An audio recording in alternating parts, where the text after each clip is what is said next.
about some of the things that we're going to go over. Once again, if there's any questions that you guys have, just feel free to speak up as you wish, and we can go over it. I know there's probably lots of questions. Let's start hitting them and making sure that we get them answered. So, first question I have for you guys is: can everybody see what's on my screen? Yes. Okay. Yes. I know last class there was times where people would be like, "Zoom in, I can't see anything." So, if there's any of those problems, just let me know.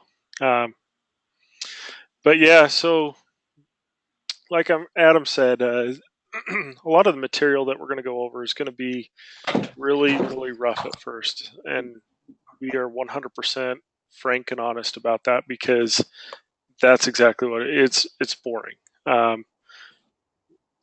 We try to make it as exciting as we can, but we are literally reading the dictionary on how the FAA expects us to do our jobs and expects the airlines to operate. So, we will try to. There's several key things that you guys will need to take away from them. So it's really important that you are taking your notes during these next couple weeks because there are several things that you have to memorize and you have to know word for word when it comes to things like the practical or for interviews or anything like that. And we'll try to address them. I've got memory aids, acronyms to help you guys remember them. Please make sure that you're taking notes on what those things are, and you're studying those things because, like I said, basically from here on out, you're going to be using them, whether it be for an interview or for your practical test or any other application. So. So when we talk about the FAAs, there's a couple of parts that we have to go over that are required that really the airlines have to operate in. The FAR stand for Federal Aviation Regulations. So when we talk about FAR Part 65, Subpart C, that's talking about dispatchers, like the regulations on dispatchers ourselves. So things like our schedules, like the amount of rest that we have to have, the amount of time off, things like that. It also talks about the training courses that you guys are in now and what the requirements are for those. So, like it says here, 200 hours of instruction. The instruction doesn't have to necessarily be 100% class time. We try to give you guys as much class time as we can, but there's, like we said, there's going to be a lot of self-study as well, and that all counts towards your time as getting a dispatcher license. So the 200 hours, we'll talk about this FAR 65 probably tomorrow. We'll also talk about the FAR Part 25. We're kind of going to run over these very briefly, and we'll probably run more into this 91 and 121 tomorrow than we're going to spend on these three right here. When we talk about airworthiness and standards, there's just a couple things that we have to know as far as what the requirements are for the actual aircraft themselves. And what the FAA requires for the aircraft. Same with the pilots, flight instructors, and ground instructors. So this FAR Part 61 goes over things like, the pilot's rest standards, crew support. You guys live and breathe in this FAR 61 world. True facts. Yeah, so I mean, things like rest requirements, alcohol,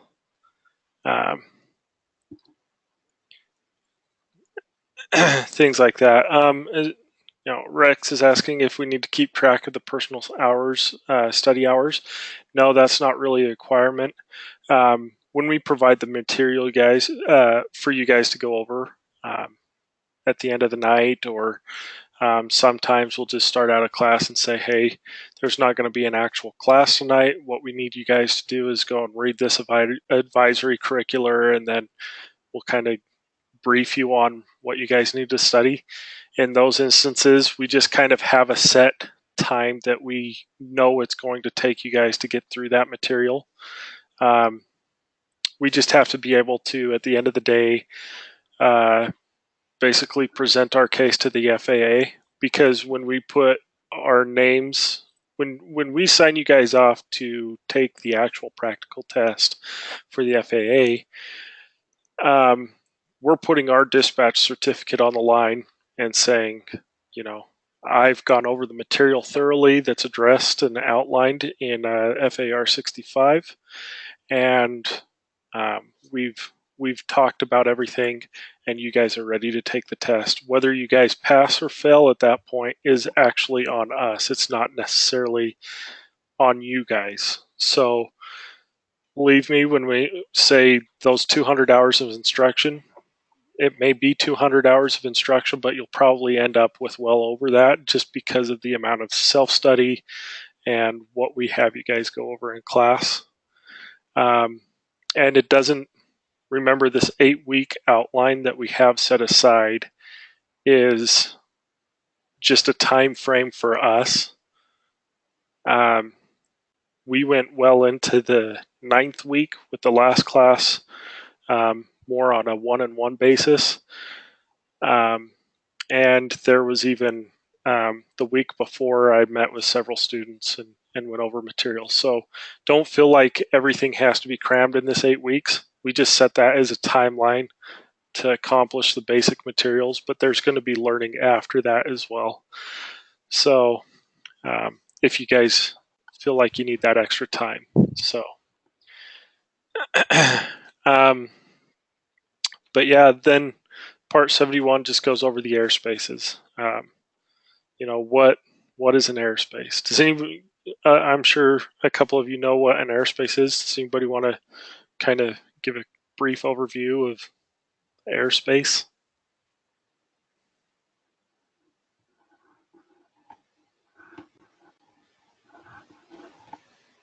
I know we had a couple pilots in here. I can give you some quick observations or general information that certain classes of airspace are designated for different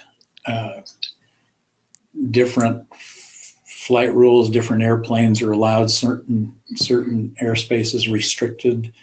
Can't fly over an airport, for example, unless you're at a certain altitude, etc. Yeah, so exactly. I mean, airspaces, a lot of it is going to have to do with traffic management. So the more traffic you have, the more restrictions there are in that airspace. So we'll talk about a lot of those differences. FAR Part 71 really just gives us a brief overview of what those airspaces are. We'll actually spend more time in a later section talking about airspaces. But yeah, we have, I like to call them, freeways and highways, and then also you got the byroads in the sky, just like there are here on the ground. Same system works up in the sky. We even have speed limits and things like that we apply to our aircraft. So FAR Part 91 just talks about the general operating flight rules. So this is talking about basically everything that we are required to do just as pilots and dispatchers, how we operate our flights. So it's just a real brief overview of, what is IFR, what is VFR, things of that nature. So whether we're flying with instrument rules, whether we're flying with visual rules, there's just different operating procedures. 121 is our bread and butter in the dispatch world. So 121 as a air carrier. This is what we're required to work in. Basically, all of your regularly scheduled flights, they will operate as a 121 carrier. So we have our own set of laws that we have to abide by, and talking about the general operating rules, our operating requirements as airlines actually sometimes supersede or are better than the general operating rules because of the frequency and the amount of time that a lot of our pilots or our flight planning allows us to do. Sometimes our limitations are a lot less strict than the general public. So this 121 really goes over those basic operations. So 139, 175, and then the NTSB 49 CFR 830. Those are all things that we're going to go over really quick as well. Most of this next week, a lot of it's going to be in this 121 world. It's probably going to start in day 2 and end day 4. So 121 just has so much material in it that we have to cover. So yeah, that's where we're going to spend a lot of the time when it comes to FARs. After we get done with the FARs, we'll talk about like these other topics. Navigation. A lot of our world lies in navigation. So I'm going to show you guys kind of what, I talked about the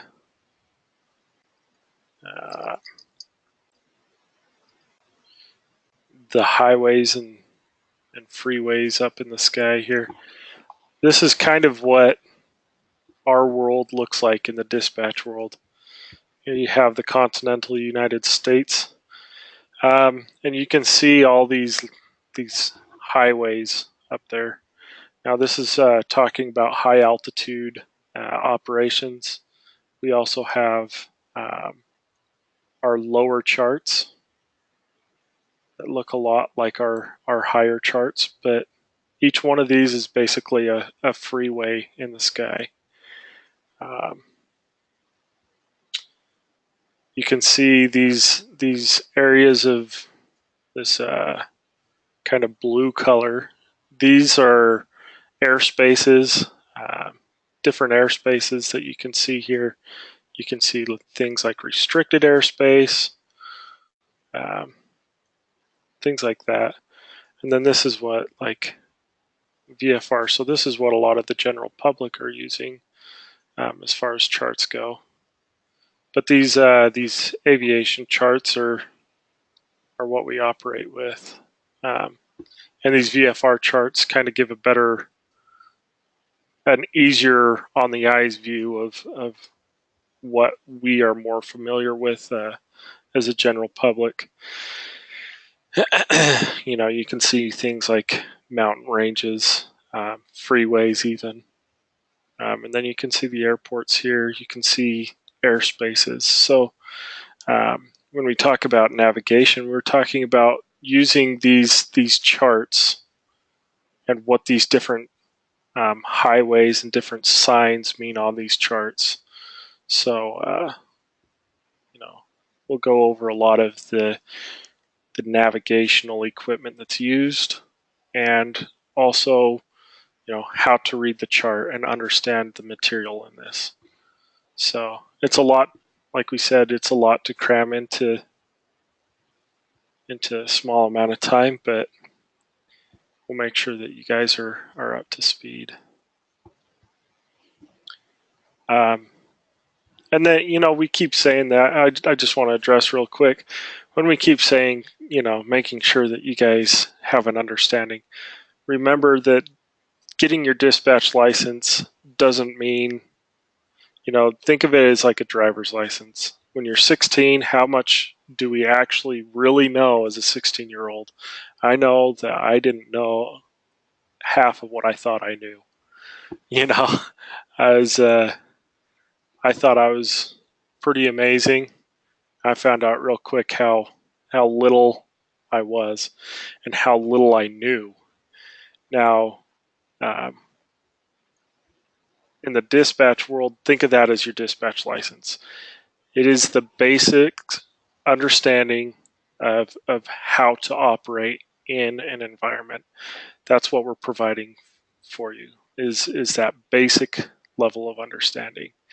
Now, when you go to an airline, that's when you're really going to get an understanding. So that's kind of like taking a CDL course and getting that commercial driver's license. You're going to really start to understand the information, how we operate, and how these systems work and talk to one another or operate with one another.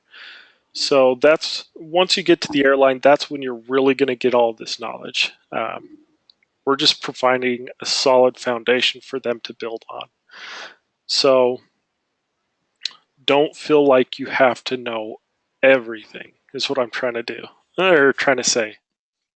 You know, it's a fear that a lot of students have, is like, I just don't feel like I know everything. Well, we know you don't know everything. But we've built a very solid foundation for you to learn and know what you need to know once you do get into an airline. They're the ones that are really going to take you to that next level and help you understand a lot more in depth. I mean, you know, when I was first in Adam's class, and all the amount of time that I spent with Adam over the years and in these courses, I've felt like I was probably more prepared than pretty much everybody that I started my actual training with when I became a dispatcher, a professional dispatcher. I felt like I was way ahead of the curve, but what's amazing is how fast people that have a very limited amount of knowledge, because of that solid foundation, you know, passed me up almost. You know, I wouldn't say passed me up, but came to a same. You know, we it's a very level playing field, and that's really what the airlines do for you. Is they really build up that knowledge. We just need that good foundation to start with. So so don't feel like you have to know everything. So that's what I'm trying to say, and I probably said it 4 times, but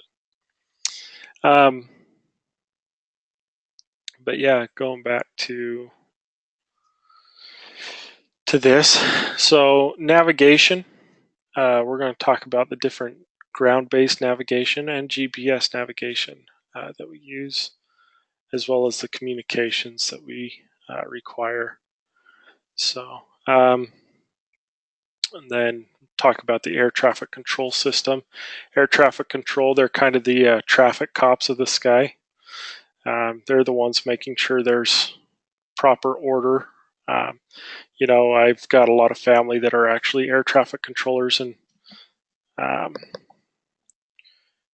they, you know, and I agree. I've taken several air traffic control classes myself, and been with my cousins and shadowed them and things of that nature. But air traffic control, if the free rate, if we all thought like an air traffic controller driving our cars, how much more smooth our traffic system would be crazy. Air traffic controllers are able to think like so far into the future about what's going to be happening over a particular point at a certain given time, and they can see these things and figure them out. Air traffic controllers, they really work some crazy black magic in what they do. So air traffic control is a huge system that covers pretty much the entire world, and we'll talk about some of the different classifications of airspace and some of the different techniques they use to really sort out that air traffic in the sky. Emergency and abnormal procedures. When we go over that, we're really going over, a lot of aviation training that you do. Like I said, I've worked in several different parts of aviation. I've even got my own, pretty decent amount of personal flight time as well. So most of your training in aviation is training for worst case scenario. What happens when the crap hits the fan, metaphorically.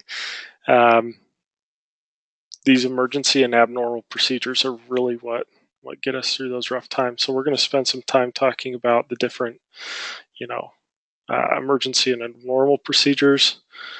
Then we'll get into our systems. Now, systems, we use the CRJ 700 in this class. You definitely have a pretty good foundation for this, Elizabeth. The 200s and the 700s are really not all that different. The 700s, all they did was they cut the plane in half and then put in a section. It's like a 14-foot section that they added to the aircraft. The engines are different, but a lot of the functions and a lot of the systems are the same.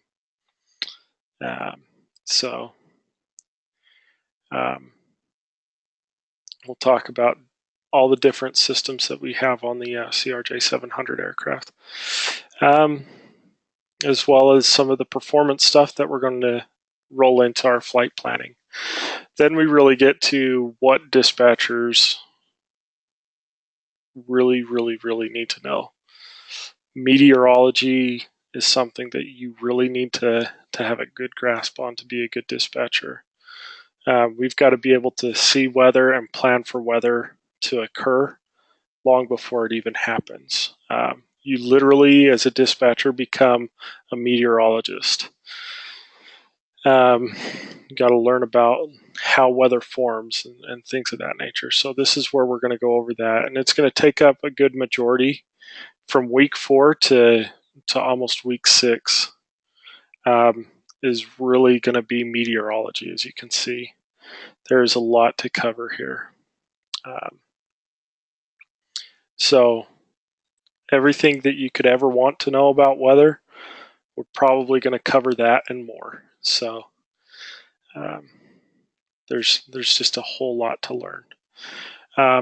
We at one time had this at the beginning of class, and it was super exciting, but then when we got to the end, we found that students, when it came to actual practical application of looking and reading weather, there was definitely a lack.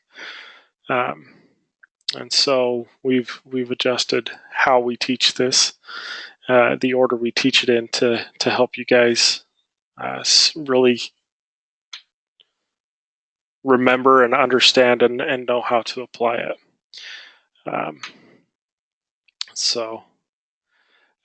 Then week 6 is basically getting you guys ready for week 7 and 8. Week 6, we use that time to talk about things like dispatch resource management. We also talk about things like crew resource management. So using the people and different systems around us to help us do our jobs more effectively. And we're actually, this is not going to take all of week 6 as far as that goes. We'll talk, a little bit about human factors, some of the decision making and errors that we cause for ourselves, some of the problems we really cause for ourselves. And then we'll go into DRM and CRM is what we call them. And then we'll use the rest of the time real hardcore prep for week 7 and 8. And it'll also include things preparing us for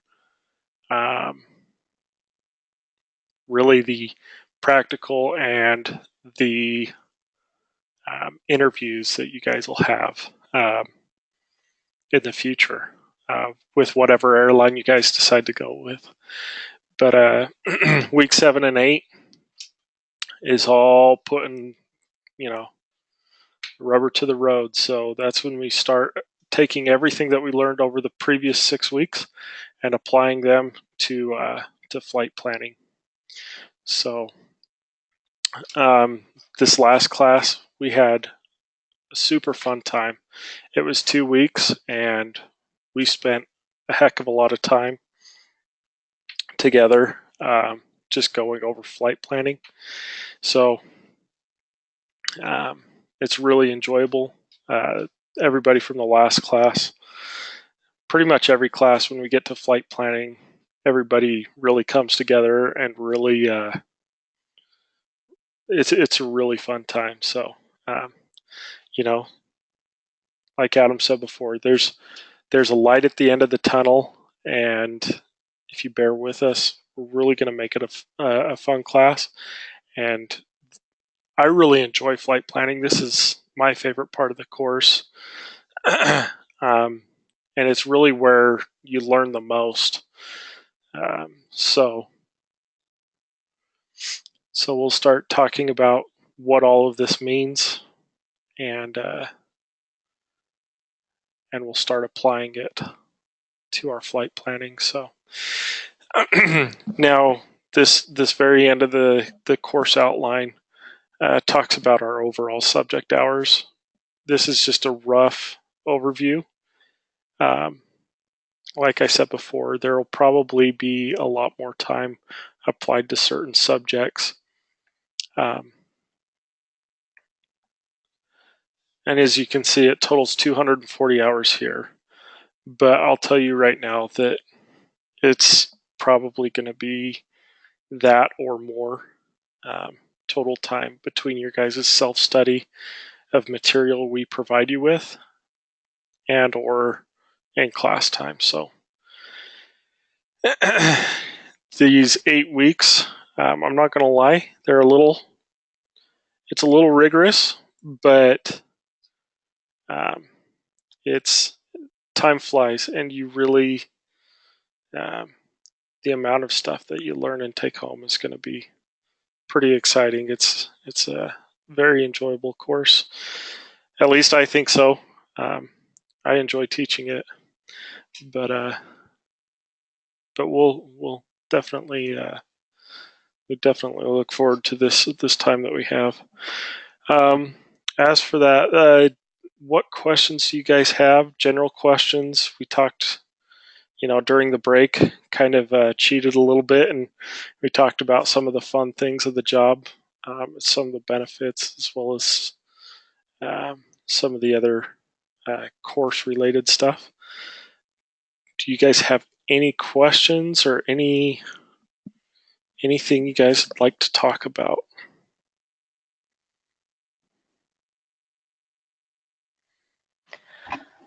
I guess I'm still wrapped up in the hours thing. I know that there's like a certain amount of hours that you have to get being in class, and you said that it was from like 17:30 to 21:30 now. It's not the 8 to 5 that was in the email. The in-class portion. Yeah, we keep the same times, 5:30 to 9:30. I don't know what Adam sent out as far as that goes, but yeah, we keep the same times as the 5:30 to 9:30. But also understand during the 2 weeks that were, was it you that's from? Are you from Flagstaff? Is that what it is? No, I live in Cedar City. I commute to St. George. Oh, okay. I work in SkyWest, but like I bid for a certain schedule because I thought that's what the time frame was.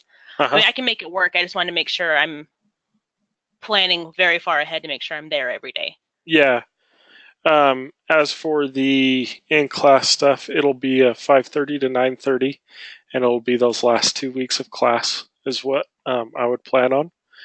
As far as that goes, though, those last 2 weeks, I don't know what Adam's plans are for this class, but last class he flew in. We spent a lot of time outside of class. Whoever could make it, we'd do study groups where we would just sit there and pound out flight plans and talk about things that we needed to catch up on in class with students that felt like they needed it. So really, the flight planning portion is going to be the time. The actual time that we've set aside is 5:30 to 9:30, but it could be as much or as little as you guys want to apply to that. Just know that the flight planning is also the most, like, that's where most of the learning is really going to happen. So Gotcha. Thank you. yeah.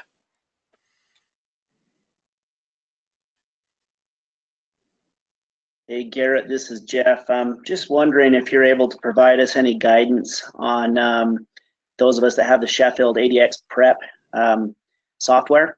What kind of time between now and, well, I guess right in that final 2 weeks, what kind of time should we be dedicating to that? Do you have any sense of that you could help us with so we know what to kind of budget time-wise each day or each week? So the thing that I will tell you guys from and I really appreciate this question happening right now, and I want you guys to take this to heart 100%. I want you guys to pass the ADX as fast as you can. If that means that you guys get it done in the next 2 weeks and can budget that amount of time into studying for it, please do, because the more time that you can spend in the actual class doing this stuff and learning this stuff is going to be so much better utilized. Does that make sense? The ADX is a lot of information that you will learn to pass the test and then throw away. So as quickly as you guys can pass that test, the better. Now, the way that I recommend you do that is that, and the way that I did it, and the way several people that have been in this class have done it, is I literally locked myself in the closet with my computer. Like, I moved to my mom's house for 2 weekends in a row and took it on the Sunday of the second weekend. So if that's what you got to do, that's what you got to do. I studied for those 2 weekends. I studied for 8 to 10 hours each one of those, Friday, Saturday, Sunday, and then I took the test the following Sunday, like I said. Now the ADX, I don't want you guys to know the deep dark secrets of how you calculate these problems, or how you do this, or how you do that, or how to load a crate, to know the load factor of a crate that's being loaded onto the airplane, because as a dispatcher, we just don't care.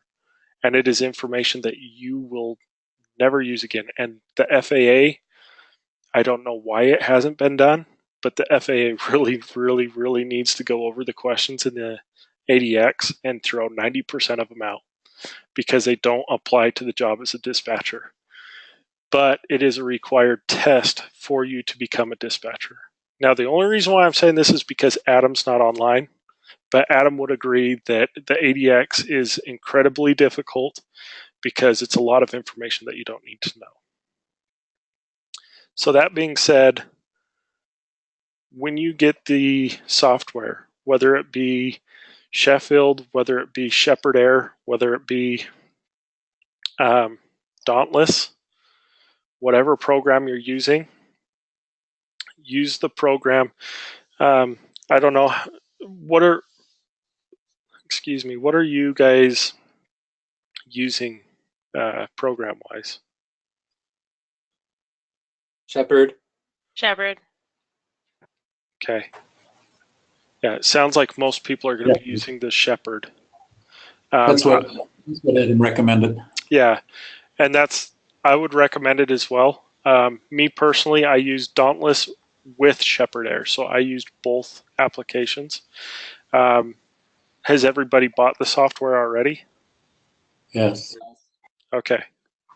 If you have not bought the software, I will tell you the pros of Dauntless, and you guys can take it, those that have bought it. The pros of Dauntless that I used Dauntless for was that they had an application for my phone. So I spent a lot more time away from a computer than I spent on a computer, so that's the only reason why I use Dauntless at all. As far as Shepherd Air, their program works 100%. And probably 90% of Adams students have used Shepherd Air to prepare for the test. So don't feel like you made a bad investment if you use Shepherd Air, because you didn't. But read their guide on how to prepare for the test and apply it. What they tell you to do is they tell you to start with each one of the sections. The first section, regardless of what section you're on, they want you to go through the questions showing the answers only multiple times until you can go through them and you just know what the answer is before you even. So memorize the answers, memorize keywords in the answers, whatever you have to do to memorize what the answer is. And then the next time you go through the material, whether that be 50 times going through it with just the answer displayed, or the second time, go through there and with the answers showing, but in the same order. So go through each one of the subjects, or just do one subject at a time, but go through the subject and go through showing the correct answer only, then in the same order. So the correct answer always shows in the same spot. And that way you start getting that pollution, of that fogginess of which one's the correct answer, but your brain still uses that subconscious to direct you to the right answer. Go through that till you get that, and then start mixing it up. And then once you've done that, go to the next section after you've really feel good until you've gone through every one of the sections, and then take a practical exam.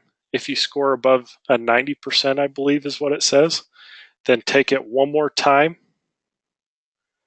and schedule your test. If you get over a 90% the second time, schedule your test within the 24 hours after you take that second practical exam. And you will 100% guaranteed, like I swear on my life, you will pass the test. So.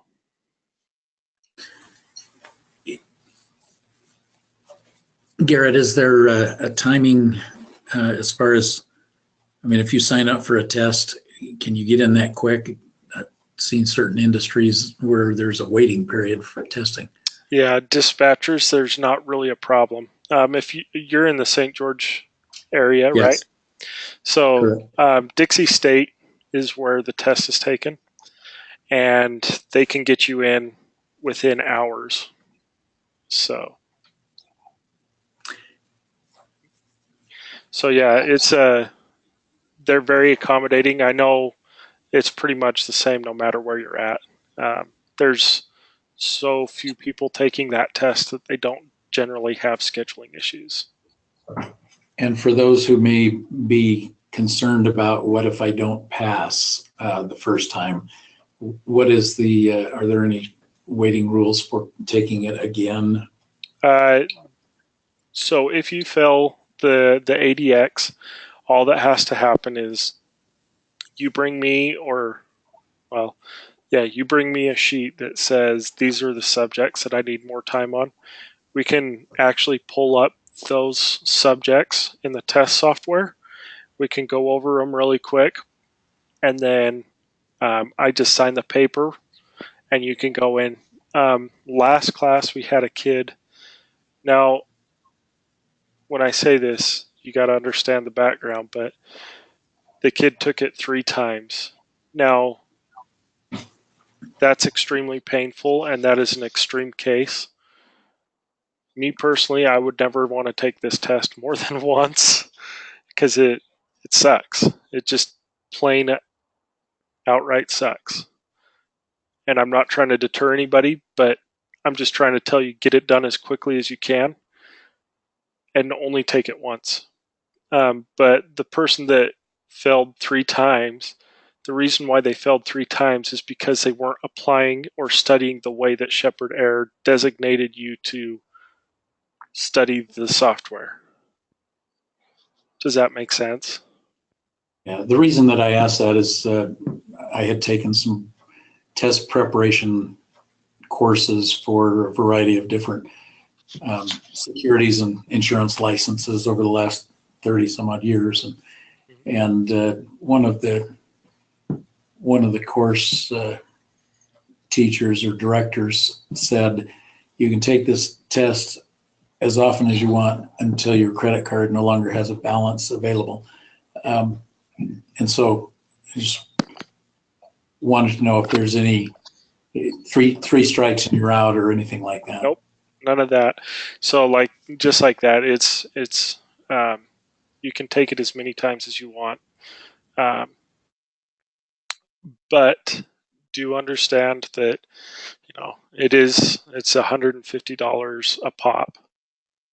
I want to say $150 a pop. It might be like $100 each additional test, but it's a chunk of money. But if you do your studying the way Shepherd Air tells you to do it, you won't have a problem at all. Now, that being said as well, what I recommend that you guys do to help motivate you to study and put the time in to get that test completed is I would schedule the test. Schedule it for 2, 3, 4 weeks out if you want. Even if you want to schedule it for 6 weeks out. Whatever your time allows you to do, I would schedule the test, even if that's,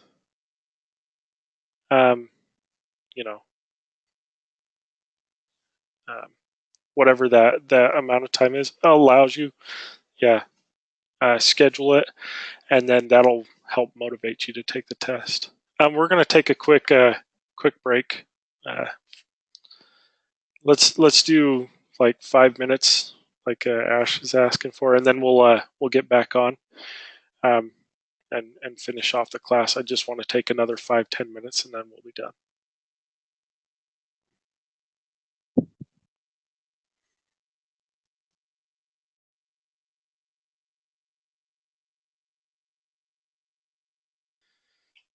All right, is everybody back on?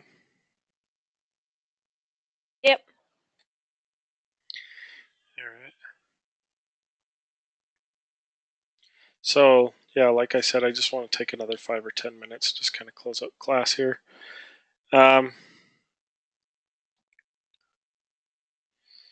Yeah, like Eric is saying, you have to actually call Shepherd Air in order to register for it. And then just make sure that shepherdair.com sign up. So when you guys register for Shepherd Air, make sure that you guys register it to a device that you want it to be on. So they only have an iPad, Mac, or PC version. They don't have any cell phone versions. So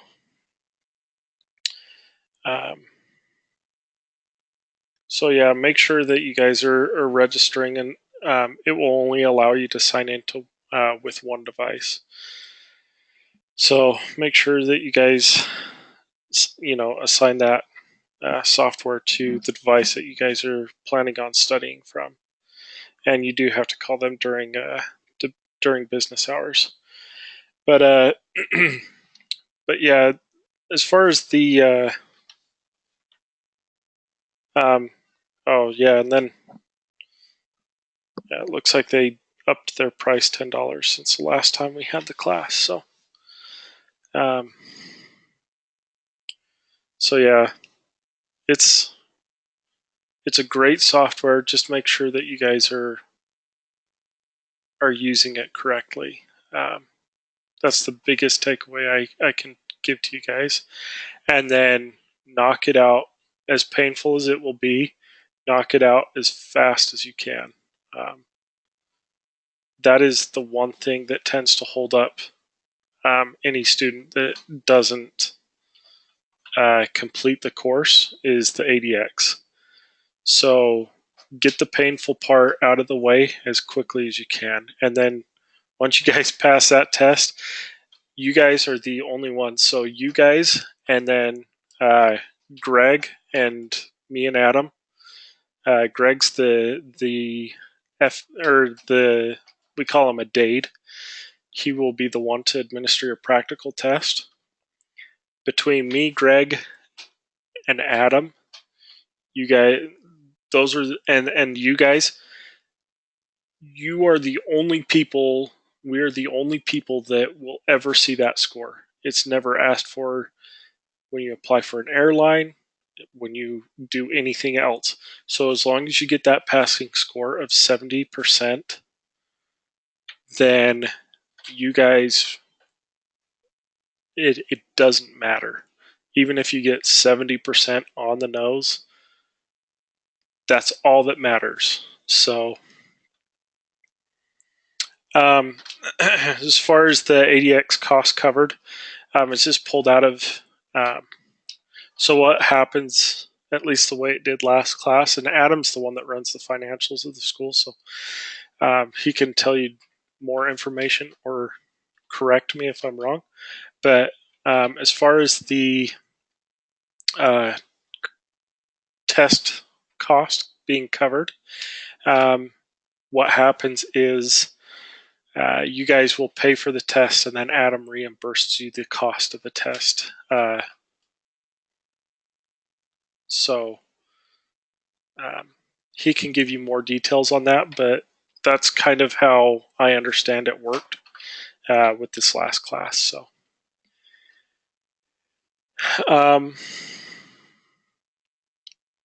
the other thing that I wanted to tell you guys about the ADX is now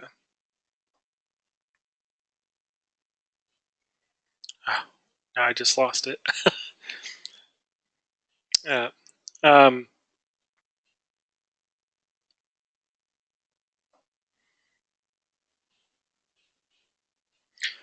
The amount of questions on there. There's 80 questions.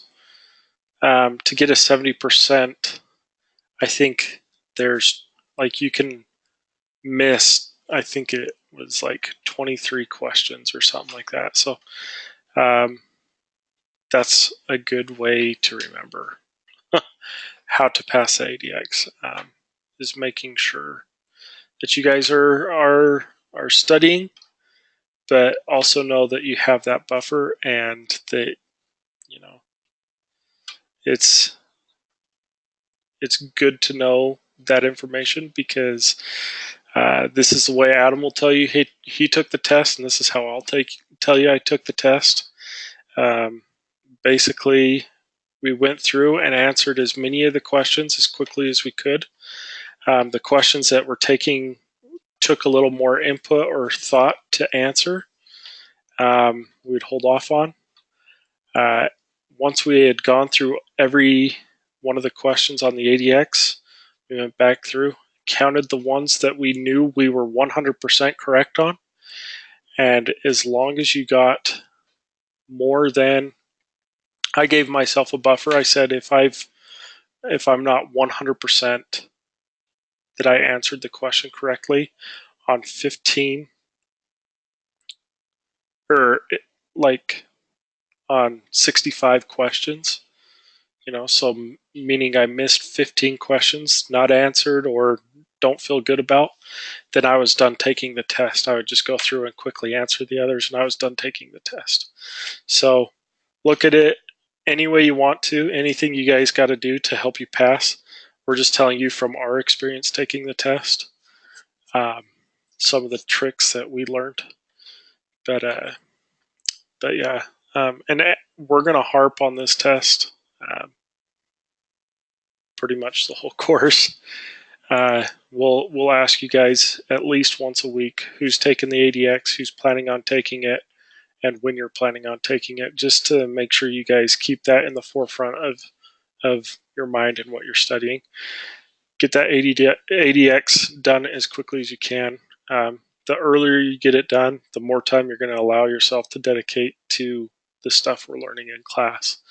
And like we've showed you in the schedule, we progressively get more and more in depth to stuff that's more practical to dispatching, to the everyday job. So the quicker you get it done, the more time you have for the practical stuff. So and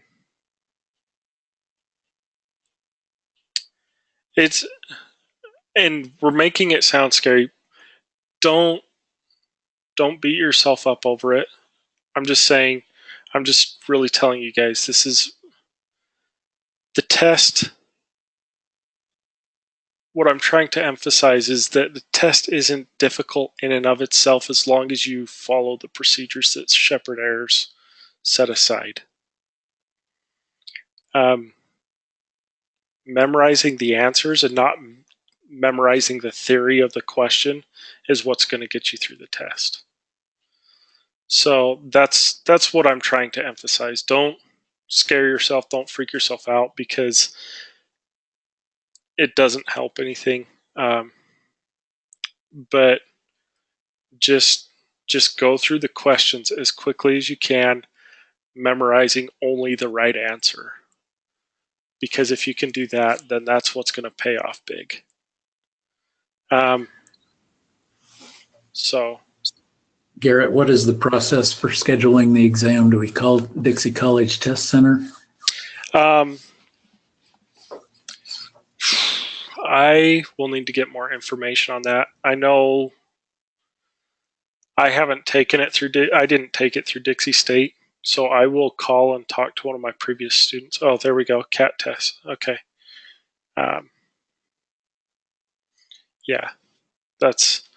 Yeah, we used CATs, and it looks like that's the information right there. So make sure you copy that link. It's that http candidate.catstest.com. Locations, Dixie State College of Utah. Perfect. I'm sorry, where are you looking? In the chat box. Okay, thank you. Yeah. But other than that, that's a good rundown of the course. I want you guys to really think about any questions that you might have over the next day. We'll reconvene class tomorrow. But think about some of the things that we've gone over. If you guys have questions, please bring them to class tomorrow. And tomorrow we'll really start diving into the FARs. Bring your coffee or your energy drink or beverage of choice to keep you awake. But yeah, I look forward to seeing this class progress. It's like I said before, it's a lot of fun. So with that being said, we'll wish you guys all a good night.